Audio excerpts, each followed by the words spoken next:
मैं यह केवल जानना चाहता हूं कि विधानमंडल के नेता कहाँ हैं? तेजस्वी यादव कहाँ हैं?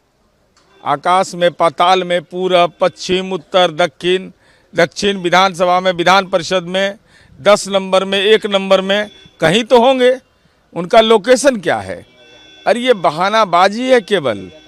जब सदन में महामहिम का अभिभाषण का प्रस्ताव, धन्यवाद प्रस्ताव रखा गया, उसका अनुमोदन हो गया। माननीय सभापति जी ने उसके पूर्व में कहा कि विपक्ष के माननीय सदस्यों द्वारा दिए गए संशोधन को जो विभिन्न विभाग है उसको समाहित करने के लिए निर्देशित कर दिया गया। अब सरकार का उत्तर हो रहा है, तो चूंकि सरकार का उत्तर सुनना नागवार गुजर रहा है, कारण उसका स्पष्ट है। चूंकि विधानमंडल के नेता ही लापता हैं, तो ऐसा लगा कि यहाँ रहेंगे तो ये तो सवाल पूछना शुरू कर देगा कि भाई कहाँ है, कहाँ है, कहाँ है, खोजो खोजो खोजो। ये खोजो खोजो के डर से सदन से बहिर्गमन कर गए। माननीय राहुल गांधी जी, आपका तो विदेश से बहुत गहरा रिश्ता है, आपका तो ननिहाल ही है, तो ननिहाल से मिलने वाले पर रोक है, ऐसा मुझे संभव प्रतीत नहीं होता। विदेश मंत्रालय को इस संबंध में सक्षम जवाब देना है।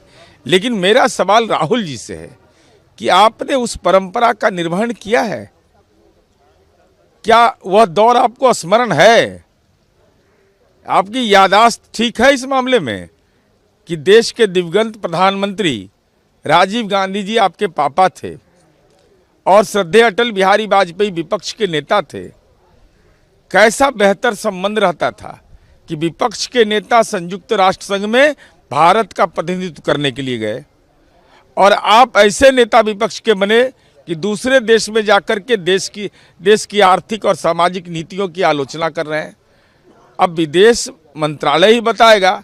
अब क्यों नहीं मिलना चाहता है विदेश का लोग इनसे, उसका कारण क्या है, ये तो विदेश मंत्रालय ही बताएगा। और चूंकि विदेश से जब डेलीगेशन आता है तो उसकी कार्यसूची, एजेंडा आता है, एजेंडा में मिनट टू मिनट प्रोग्राम होता है, उसमें आपको शामिल नहीं किया जाता है।